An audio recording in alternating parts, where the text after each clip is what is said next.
오늘 성경 말씀은 요한복음 2장 1절에서 11절 말씀입니다. 요한복음 2장 1절에서 11절 말씀 찾으셨으면 함께 합독하겠습니다. 사흘째 되던 날 갈릴리 가나에 혼례가 있어 예수의 어머니도 거기 계시고 예수와 그 제자들도 혼례의 청함을 받았더니 포도주가 떨어진지라. 여못의 어머니가 예수에게 이르되 저들에게 포도주가 없다 하니 예수께서 이르시되 여자여 나와 무슨 상관이 있나이까? 내 때가 아직 이르지 아니하였나이다. 그의 어머니가 하인들에게 이르되 너에게 무슨 말씀을 하시든지 그대로 하라 하시니라. 거기에 유대인의 정결 예식을 따라 두세 동 드릴 동아리에 6이 놓였는지라. 예수께서 그들에게 이르시되 항아리에 물을 채우라 하신즉 아기까지 채우니 이제는 떠서 연회장에 갖다 주라 하시매 갖다 주었더니 연회장은 물로 된 포도주를 맛보게 어디서 났는지 알지 못하되 물 떠온 하인들은 알더라. 연회장이 신랑이 불러 말하되 사람마다 먼저 좋은 포도주를 내고 취한 후에 낮은 것을 내거늘 그대는 지금까지 좋은 포도주를 두었도다 하니라. 예수께서 이 첫 표적을 갈릴리 가나에서 행하며 그의 영광을 나타내시며 제자들이 그를 믿으니라. 아멘. 오늘 말씀을 전해주실 목사님은 전상일 목사님입니다. 목사님은 군포 행복한 성결교회에서 하나님의 말씀을 전파하시고 현재는 원로 목사님으로 계시고 계십니다. 우리 전상일 목사님이 나오셔서 제목 잔치하는 교회라는 말씀을 전해주실 때 큰 은혜 받으시기 바랍니다. 나오실 때 우리 다 함께 큰 박수로 환영하겠습니다.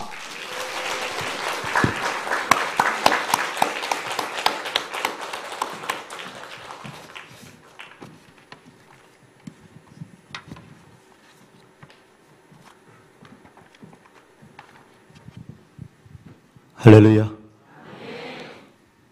우리 하나님께서 우리 모두를 사랑하십니다.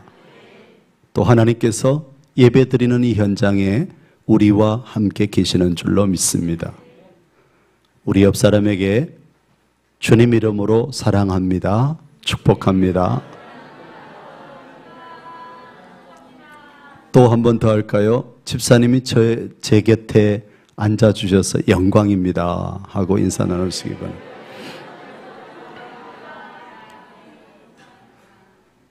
저는 군포에 있는 교회에서 32년 동안 목회를 하고 작년 7월 달에 은퇴를 해서 지금은 원로 목사로 있습니다. 오늘 여러분과 함께 읽은 본문 중심으로 잔치하는 교회, 이런 제목으로 함께 은혜를 나누고자 합니다. 한번 따라 하실까요? 잔치하는 교회. 잔치하는 교회. 교회를 생각할 때 우리는 여러 가지로 생각을 합니다. 어떤 사람들은 교회를 학교라고 이해합니다.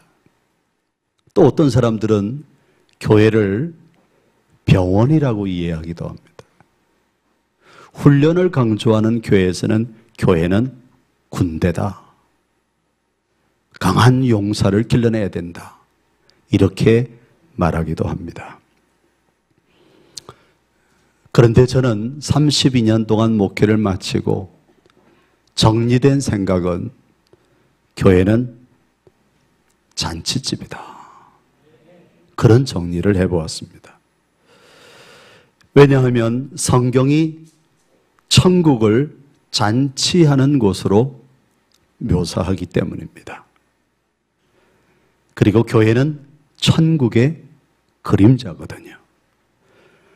마태복음 22장 2절로 4절에 보면 천국은 마치 자기 아들을 위하여 혼인잔치를 베푼 어떤 임금과 같으니 라고 기록하고 있습니다. 마태복음 25장에도 처녀가 신랑을 맞이하는 잔치로 천국을 그리고 있습니다. 잘 아시는 말씀 시편 23편 5절에 보면 주께서 내 원수의 목전에서 뭘 차려주시죠? 상을 차려주시고, 그 상은 우등상이 아니죠. 그 상은 객언상이 아니죠. 무슨 상일까요? 잔치상입니다. 한마디로 기독교는 잔치하는 종교입니다. 교회는 잔치집입니다. 신앙생활은 잔치하는 삶이 되어야 합니다. 그러므로 교회는 기쁨의 잔치, 할렐루야, 은혜가 넘치는 잔치, 말씀이 넘치는 잔치, 성령 충만한 잔치, 기도하여 응답받는 잔치, 세상을 이기고 극복하는 축복받는 잔치가 되어야 될 줄로 믿습니다. 이 모든 것은 하나님과 우리 사이에 바른 관계에서 오는 행복과 기쁨이 넘치는 곳, 그곳이 교회인 것입니다. 그래서 이 시간 우리는 본문을 중심으로 잔치하는 교회라고 하는 제목으로 은혜를 나누고자 합니다. 오늘 말씀을 통해 우리 안산 기독교회 온 성도들이 잔치하는 교회를 꼭 이룰 수 있기를 주의 이름으로 축원합니다. 오늘 본문 말씀은 요한복음 2장에 나옵니다. 예수님께서 30살이 되셨을 때 공생애를 시작하는데, 공생애를 시작하는 첫 번째 표적이 바로 물로 포도주를 만드는 이 너무나도 유명한 표적입니다. 아마 이 말씀을 듣는 시점에 우리 정범산 목사님과 사모님께서 가나를 지나고 있을지는 모르겠는데요.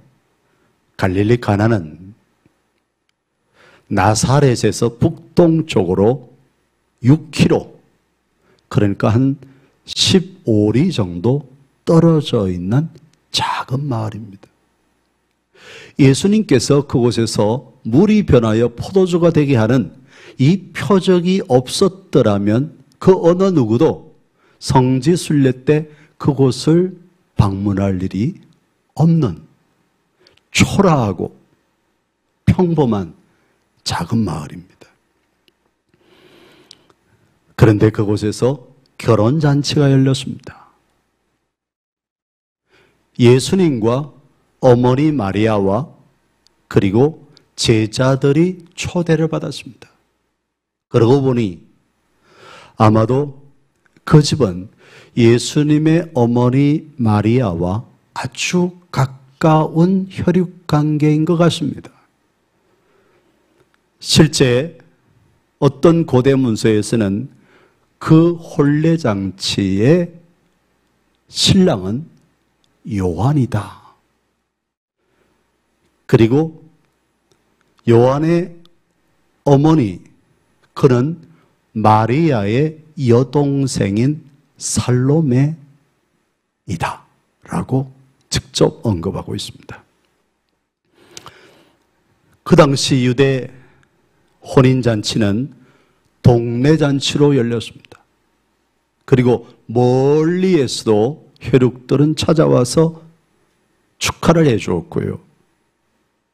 그리고 뜻하지 않았던 손님들까지 몰려와서 굶주린 배를 채우곤 했던 잔치입니다. 우리나라의 결혼잔치는 어때요? 한 20분이면 식이 끝나요. 그리고 바쁘게 식사를 마치고 하면 1시간 이내면 혼인잔치를 다 끝납니다. 그런데 이 유대 나라의 혼인잔치는 적어도 일주일 이상이에요.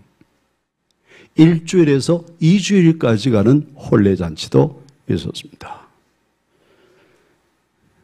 그러니까 충분히 준비했다고 생각했지만 혼례잔치가 무르익어 갈 동안 큰일이 생긴 겁니다. 포도주가 떨어져 버린 거예요. 그 유대 나라는 척박한 땅이기 때문에 물이 없을 뿐만 아니라 있다 할지라도 수질이 좋지 않아서 음료수를 쓸 수가 없어요. 그래서 주로 잔치 때는 양을 잡아서 양고기와 함께 접대를 하는 단골 메뉴는 포도주예요. 근데 포도주가 떨어져 버렸으니 얼마나 혼주가 난처했을까요? 요즘도 저도 두 아들을 장가 보내봤는데 제일 어려운 게 뭔가 하면 예식장에 식사 인원을 얼마를 잡을 거냐예요. 그렇죠? 그 예식장에서는 최소한의 인원을 이제 정해야 돼요. 예. 그래서 그 숫자가 못 오더라도 그 비용 물어야 되기 때문에 혼주로서는 많이 잡을 수도 없고 적게 잡을 수도 없는 거예요. 예를 들어서 한 200명을 초대할 생각으로 음식 준비를 했는데 300명이 와버려요. 많은 사람들이 결혼회식에 축하를 해주기 위해 왔다가 밥도 못 먹고 돌아가는 일이 생겨요.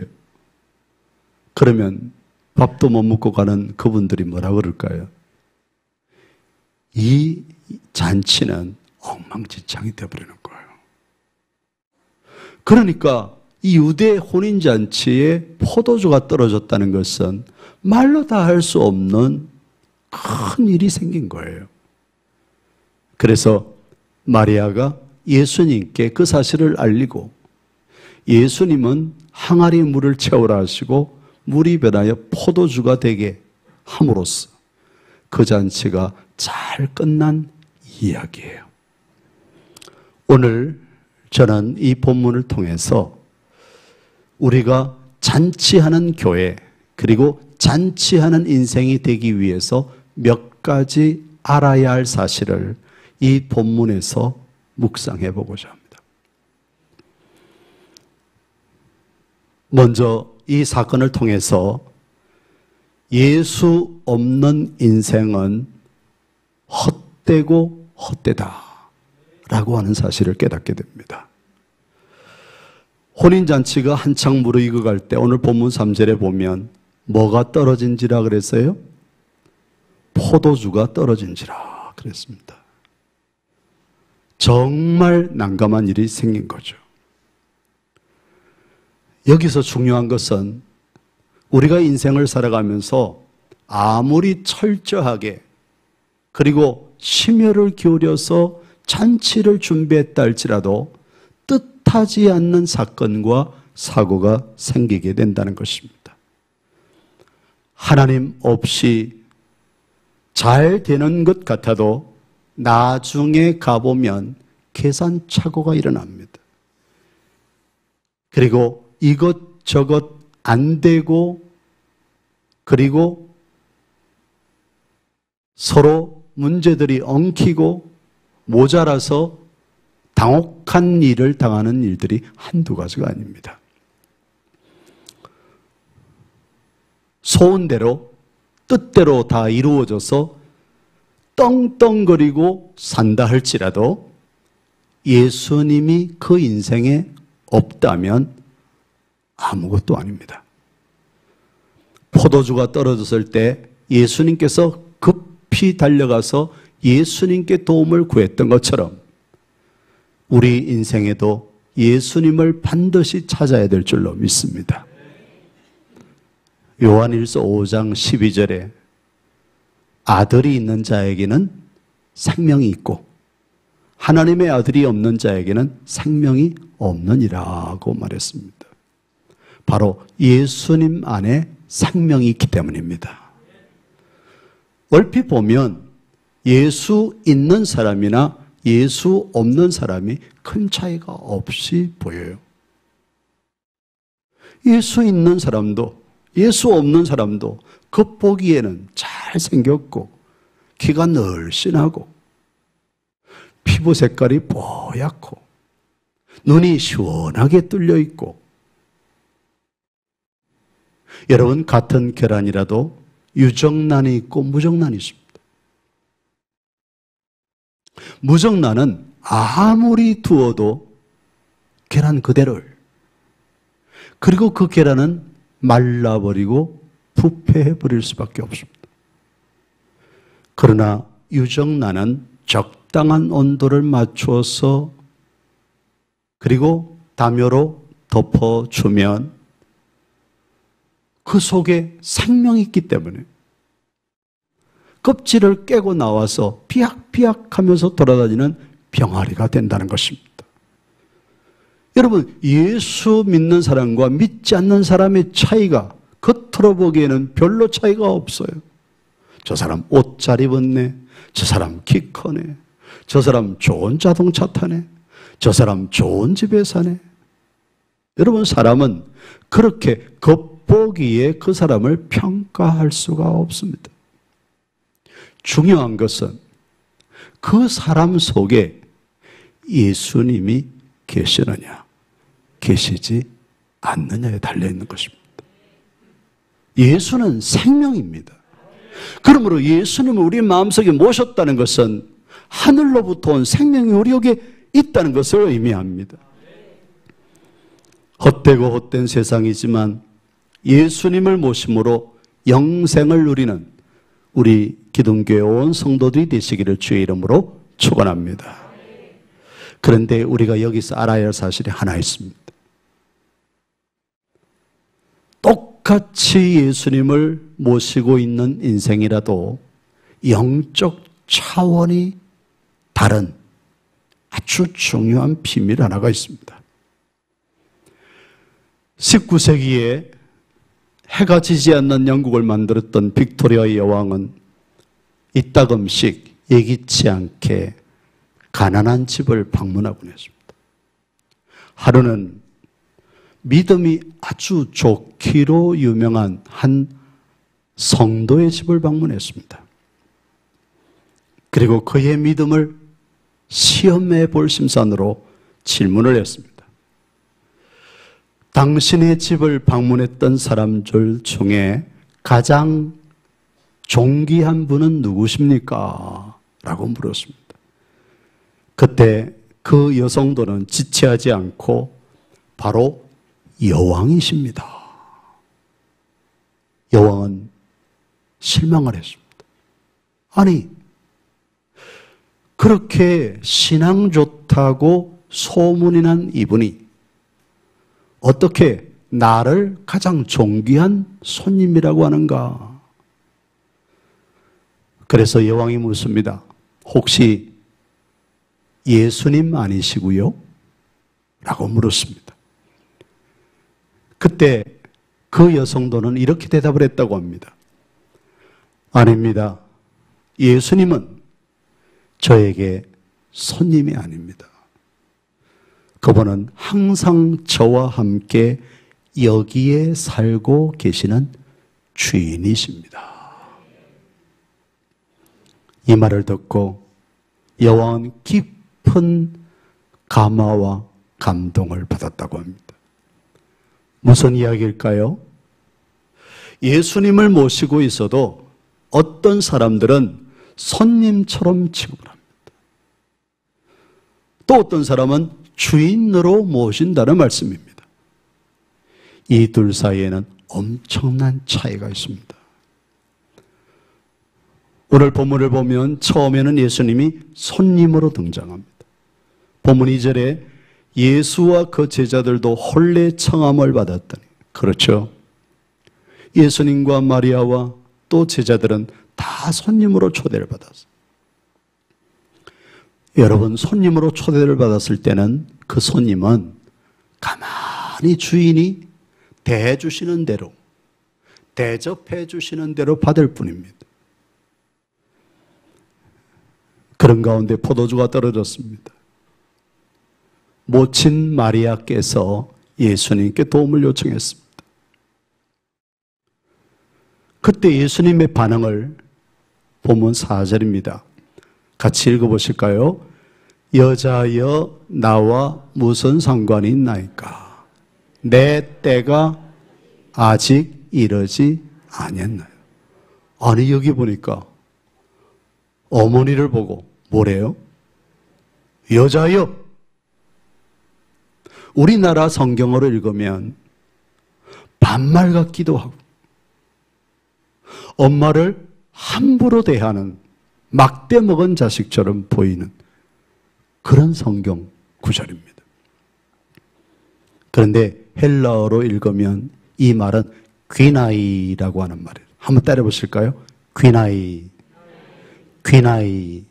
이 말은 왕이 왕후에게 일컫는 말입니다. 아주 존귀한 여인을 극존칭으로 대하는 극존칭어입니다. 그러니까 우리가 알아들을 수 있는 말로 바꾸면 어머님 이런 말이에요.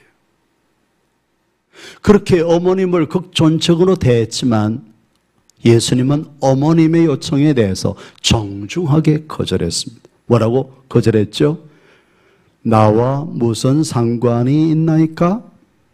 내 때가 아직 이르지 아니했나이다. 여러분 이 말씀을 잘 귀담아 들으시기를 바랍니다. 여기에 오늘의 답이 들어있으니까요.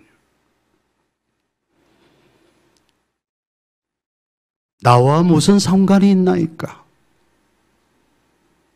예수님께서 육신적으로는 마리아의 아들입니다. 그러나 영적으로는 그 마리아를 창조하신 하나님이십니다. 예수님은 메시아이십니다.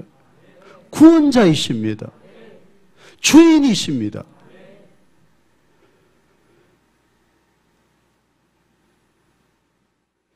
이 말은 어머니, 저가 손님 위치에서는 아무것도 할 수가 없습니다. 상관이라고 하는 말은 관계입니다. 예수님, 어머니, 예수님 말씀하시기를 어머니는 나를 누구로 인정하십니까? 어머니, 이 기적을 행하기 위해서 어머니의 아들로서는 일을 할 수가 없습니다라는 말이에요.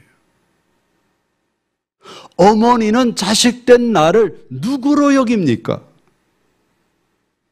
어머니께서 저를 하나님의 아들로 고백하고 영접하셔야 이 문제를 해결할 수가 있습니다. 제가 하나님의 아들로서 메시아로서 구원자로서 이 포도주가 결핍된 이 문제를 해결을 할 수 있을 줄로 어머니 믿습니까? 라고 하는 믿음을 묻고 있는 것입니다. 또 묻습니다. 내 때가 아직 이르지 아니했나이다. 여러분 응답의 때가 있어요. 하나님의 때가 있고 마리아의 때가 있어요. 하나님의 때는 예수님의 때인 것입니다. 우리는 기도해서 응답을 구합니다. 예수님 다음 달까지 응답해 주세요. 하나님 내년까지는 꼭 응답해 주세요. 그 때를 내가 주장하려고 해요.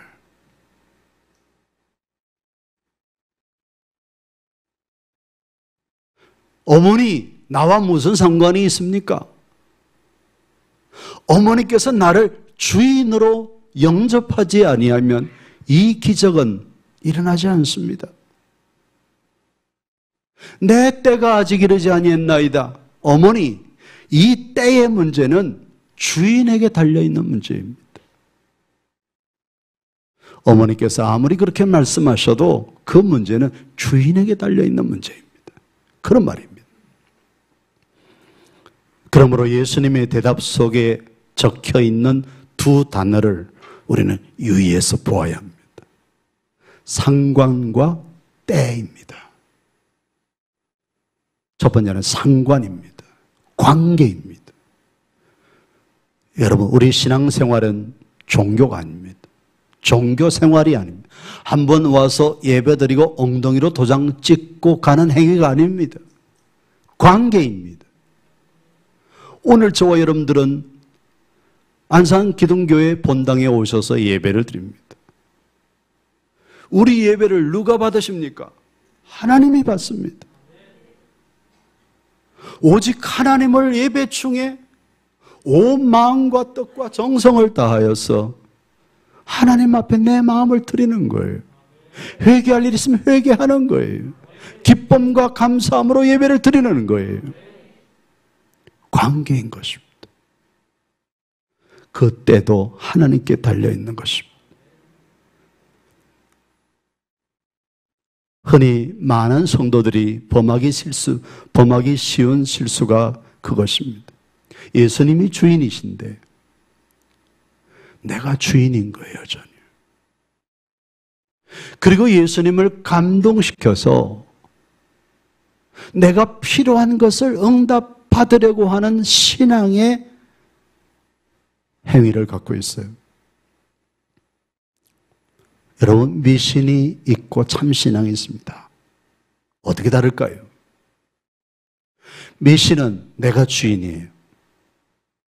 주인인데 귀신을 잘 감동시킬 수 있는 점쟁이라든지 용한 사람을 매개로 해서 신의 마음을 어르고 달래서 아기를 얻고 돈을 얻고 직장을 얻고 부도가 처리되게 하는 목적을 가지고 있습니다.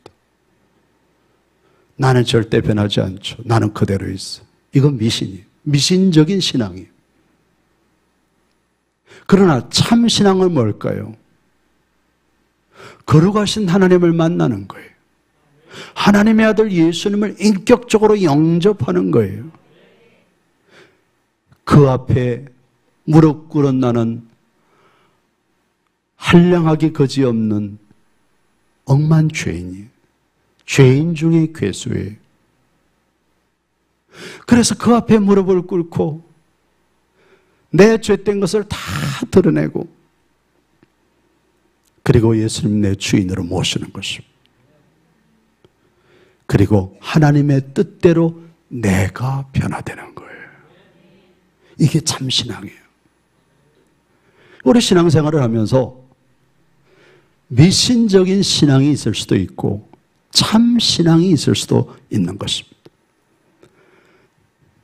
여러분, 내가 믿는 예수님은 손님이십니까? 아니면 주인이십니까? 예수님을 손님으로 취급하는 단계에서 예수님을 주인으로 모시는 단계로 우리는 성숙해 가야 되는 것입니다. 마리아는 예수님의 말씀을 금방 알아차렸습니다. 그리고 예수님을 주인으로 모실 것을 하인들에게 명령했습니다. 그래서 예수님의 뜻을 알아차린 마리아의 믿음도 중요하고 귀하지만 또 그 마리아의 말을 듣고 그대로 순종하고 있는 하인들의 순종도 아주 돋보이고 우리가 배워야 할 점인 것입니다. 오늘 본문 7절, 8절을 5절을 보실까요? 그의 어머니가 하인들에게 이르되 너희에게 무슨 말씀을 하시든지 그대로 하라 하니라. 아멘. 또 7절, 8절에 보면 같이 읽을까요? 예수께서 그들에게 이르시되 항아리에 물을 채우라 하신즉 아기까지 채우니 이제는 떠서 연회장에 갖다 주라 하심에 갖다 주었더니. 자, 예수님 뭐라고 명령하셨어요? 돌 항아리 6에 물을 채우라고 했습니다. 상식적으로 이해가 안 갑니다. 포도주가 떨어졌으면 지금 할 수 있는 일은 뭔가요? 동네방네 달려가서 집집마다 문을 두드리고 혹시라도 포도주가 담겨져 있는 게 있다면 그 포도주를 구해오는 일이에요.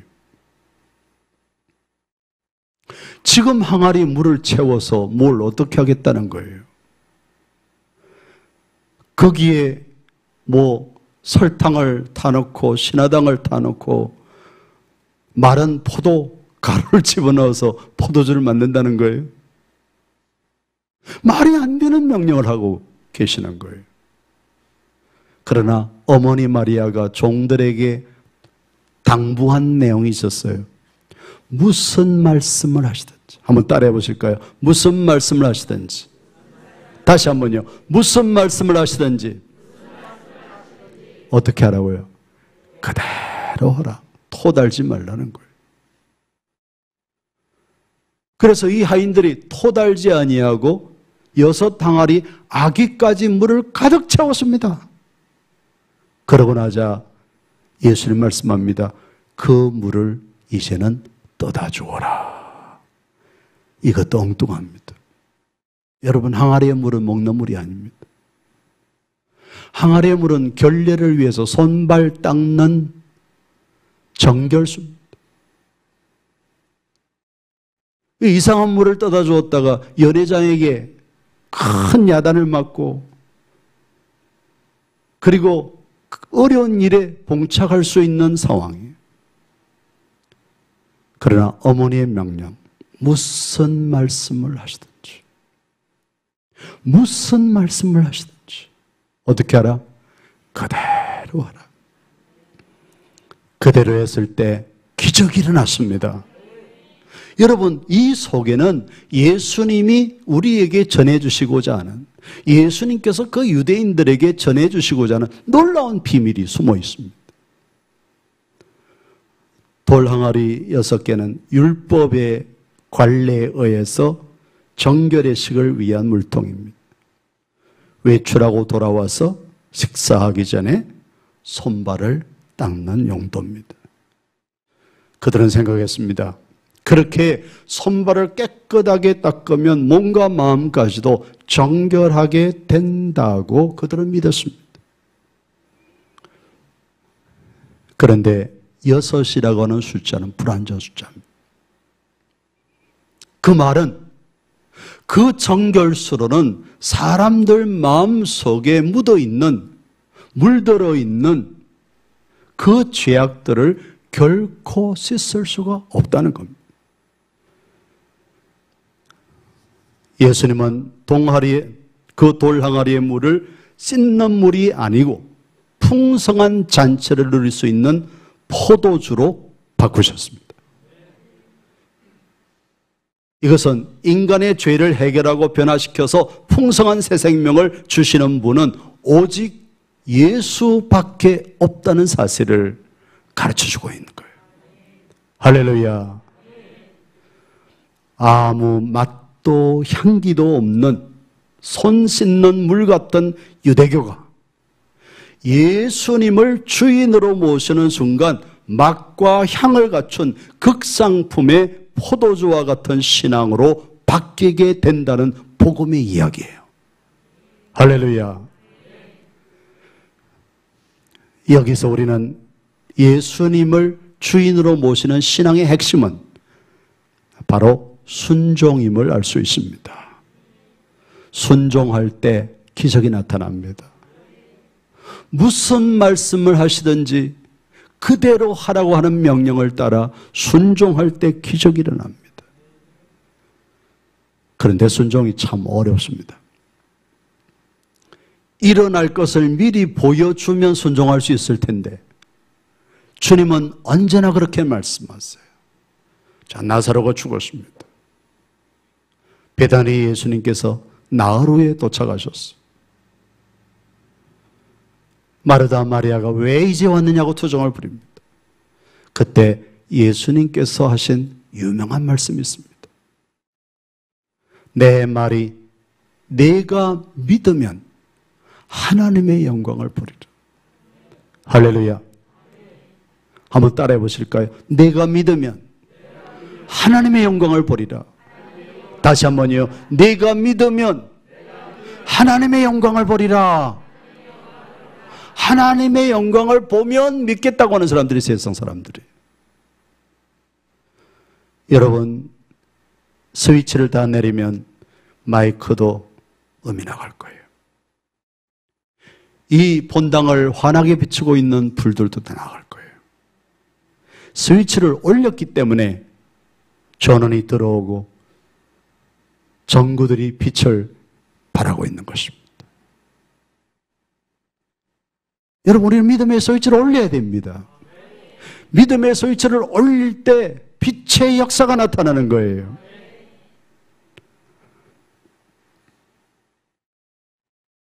여러분, 이와 같은 순종을 위해서 아주 중요한 전제 하나가 있습니다. 순종을 위해서는 내가 죽어야 합니다. 내가 살아서는 안 됩니다. 하인들이 이러쿵저러쿵 투정을 부리고 이의를 제기하고 그랬다면 절대 물은 포도주로 바뀔 수가 없었을 것입니다. 신앙생활의 핵심은 내 자아가 죽고 내가 주인 되었던 자리를 내려놓고 예수님을 내 인생의 주인으로 영접해야만 합니다. 그래서 요한복음 1장 바로 한 장 앞에 1장 12절은 이렇게 말씀합니다.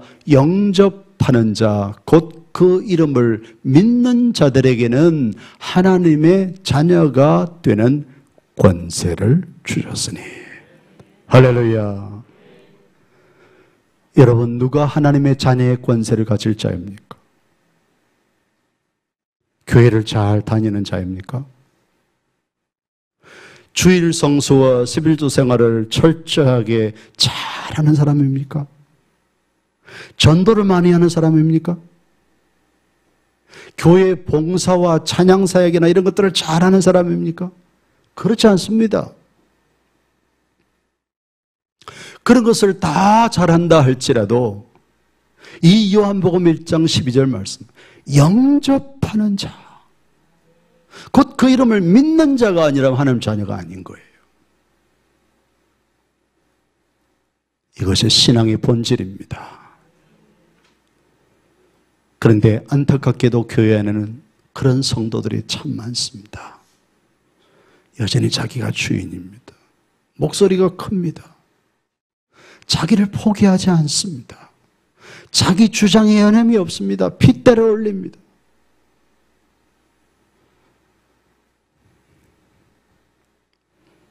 믿음으로 순종하는 자에게 오늘 본문 9절 10절은 이렇게 놀라운 일이 일어난다고 말씀합니다. 같이 읽겠습니다.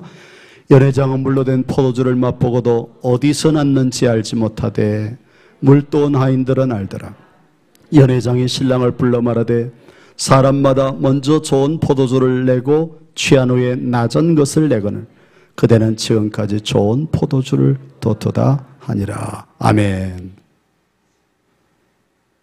물이 변하여 포도주가 된 이 포도주는 연회장의 마음을 감탄시키는 맛이었습니다. 대개의 집은 좋은 포도주를 내고 그 뒤에 안 좋은 핫질의 포도주를 낸다는 것입니다. 그런데 앞에 접대했던 포도주도 맛있고 잘 빚어진 포도주였는데 조금 전에 가지고 온 포도주는 그것과 비교할 수 없는 예수님이 하나님의 손으로 만들어주신 극상품의 포도주였어요. 여러분, 이것이 진짜 잔치집인 줄로 믿습니다. 그 비밀을 누가 알았을까요? 많은 사람들은, 연회장은, 손님들은 그 기가 막히게 맛있는 포도주를 맛보는 영광에 참여했습니다. 그러나 어떻게 그 포도주가 만들어졌는지에 대한 비밀을 아는 사람은 없었습니다. 오늘 본문은 자세히 기록합니다. 연회장도 그 비밀을 몰랐지만 순종했던 마리아와 마리아의 말에 순종했던 그 하인들은 알더라. 아멘. 할렐루야. 여러분, 우리는 어떻습니까? 내 인생에 우리가 교회를 섬기는 동안에 나는 예수님을 여전히 손님의 자리에 모시고 있지는 않습니까? 옛날 집에 흔히 걸었던 액자 하나가 있었습니다. 2차 대전 말기에 한 기자가 믿음이 영 생기지 않았어요. 카메라를 들고 중국 오지를 다니고 있을 때 이렇게 기도했습니다. 예수님 어디에 계시는 것입니까? 중국 땅을 보아하니 너무 무식하고 너무도 못 살고 저주받은 정말 표현할 수가 없는 그런 땅이었어요. 예수님 어디에 계십니까? 한 번만 보여주세요.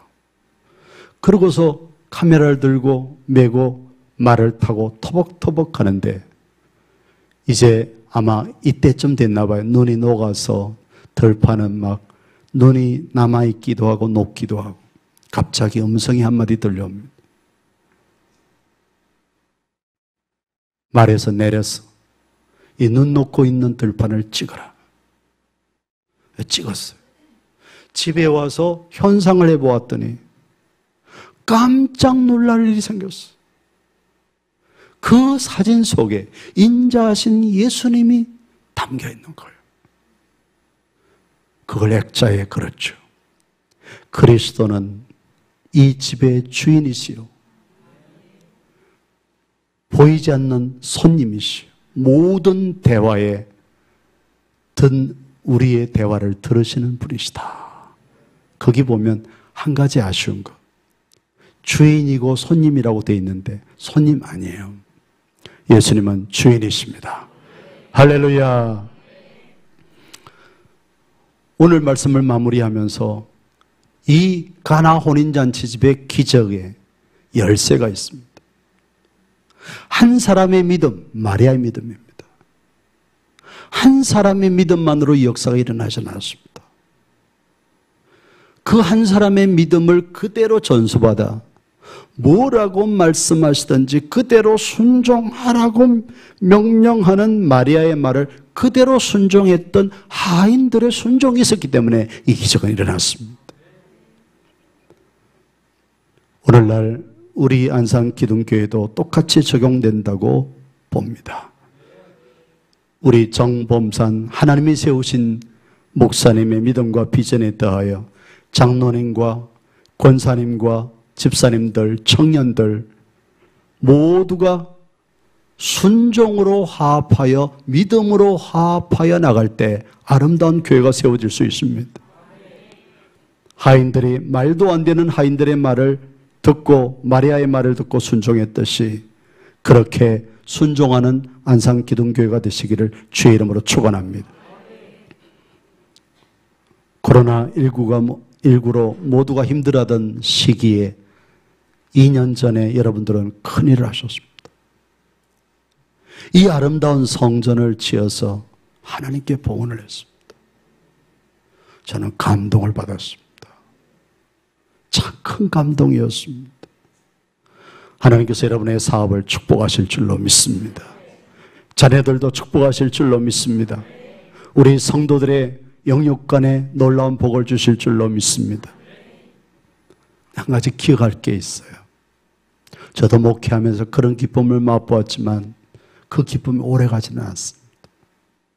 여기 보니 가나 혼인잔치집의 포도주는 이전에 준비된 포도주보다도 비교할 수 없는 극상품의 포도주가 뒤늦게 만들어졌어요. 여러분, 안산기둥교의 영광은 아직 끝나지 않은 줄로 믿습니다. 성전 건축 끝 아닙니다. 넘치도록 큰 부흥을 경험할 수 있기를 축복합니다. 소문난 교회가 되기를 축복합니다. 하나님이 너무나 기쁘셔서 감당할 수 없는 기쁨을 갖고 여러분들을 축복하시는 성전 교회가 될 수 있기를 축원합니다. 제가 오래전에 읽었던 책 한 권이 기억이 납니다. 책 제목은 감자탕 교회 이야기입니다. 그 책의 서문에 이런 글이 저의 마음을 감동시켰습니다. 지연이는 이렇게 그 교회에 대해서 언급을 했습니다. 지금까지 신앙생활을 하면서 교회에서 눈물을 흘린 적이 거의 없다. 나의 신앙이 늘 초급 수준에 머물러 있었기 때문이다. 그러나 이 교회에서 보낸 1년 동안 눈가에 눈물이 고이는 경우가 허다했다. 목사님의 설교를 듣다가 교회 홈페이지에 글을 읽다가 교인들의 따뜻한 감동스러운 이야기를 전해 듣다가 북받쳐 오르는 감동을 주체할 수 없어 눈물을 흘린 적이 한두 번이 아니다. 교인들은 목사님을 진정으로 존경하고 목사님은 교인들을 겸손하게 섬기고 목사님과 교인들이 함께 고난받고 소외된 이웃에게 사랑을 전하는 모습은 참으로 아름다웠다. 이것이 바로 천국의 모습이리라. 그 목사님은 이번에도 튀르키예 지진의 현장에 한국 기독교연합 봉사단 단장의 신분을 갖고 지금도 돌아오지 않고 튀르키예에서 고통당한 이웃들과 함께 그들의 눈물을 닦아주고 어루만지고 있습니다. 여러분, 바로 이런 교회가 하나님 기뻐하시는 잔치하는 교회가 아닐까요? 교회는 마치 각기 다른 은사를 가졌지만 한 몸을 이루어 아름다운 하모니를 이루는 오케스트라와 같습니다. 신앙은 독불장군이 아닙니다. 너 없는 내가 있을 수 없고 나 없는 너가 있을 수가 없습니다. 공동체라고 하는 것은 상호 책임을 지는 거예요. 우리 안산기둥교회는 보니까 새해를 통해서 그 정신을 잘 이어받고 있는 것 같습니다. 그 오케스트라가 지휘자의 사인을 보고 크고 작게 빠르고 느리게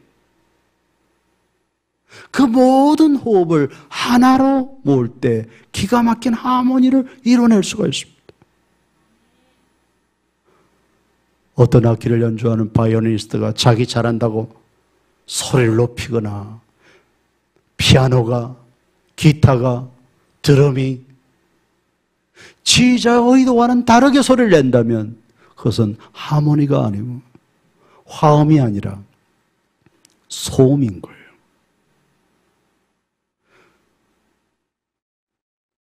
책 제목 하나가 떠오르는 게 있어요. 못생긴 나무가 산을 지킨다. 그렇죠? 잘생긴 나무는 다 배임을 받아서 기둥이 되고 배 돛대가 되고 그래요. 못생긴 나무가 교회를 지키는 거예요. 여러분, 교회가 언제 시끄럽습니까? 자기 잘났다고 과시하고 자랑하는 사람들 때문에 교회는 시끄러워요. 이름도 없이 빛도 없이 담임 목사님은 주님을 바라보고 장로님들은 담임 목사님을 바라보고 권사님 집사님들은 장로님을 바라보고 청년들은 성도들을 바라보고 그렇게 놀라운 하모니를 이룰 때 안산기둥교회의 이 신앙의 행위는 세상 사람들에게 멋진 연주가 될 줄로 믿습니다. 소음이 아니라 연주가 된다는 말이죠. 저는 은퇴를 해서 32년 동안 강단에서 설교하다가 지금은 여러분들과 똑같은 자리에 내려앉아서 설교를 매주 듣는 성도가 되어서 예배를 드립니다. 그렇지만 아침에 일어나서 아내와 하는 일이 있습니다. 말씀을 묵상합니다. 32년 동안을 빠짐없이 그 시간은 너무너무 중요하게 생각하는 우리 가정의 보배입니다. 이제 목회 안 하시는데요. 설교 안 하시는데요. 아니죠. 왜 그럴까요? 하나님 뜻에 내 인생을 조율하기 위해서. 주님의 뜻에 내 인생을 조율하기 위해서. 말씀을 펴놓고 아내와 함께 깊이 말씀 묵상하며 하루를 시작합니다.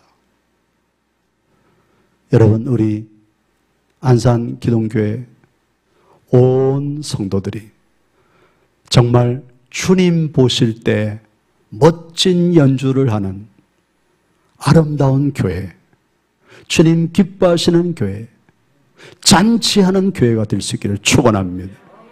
이전의 영광보다도 극상품의 포도주로 바뀌었던 가나 혼인잔치의 항아리의 물처럼 온 성도가 그렇게 될 수 있기를 주의 이름으로 축원합니다. 아멘. 우리 기도하겠습니다.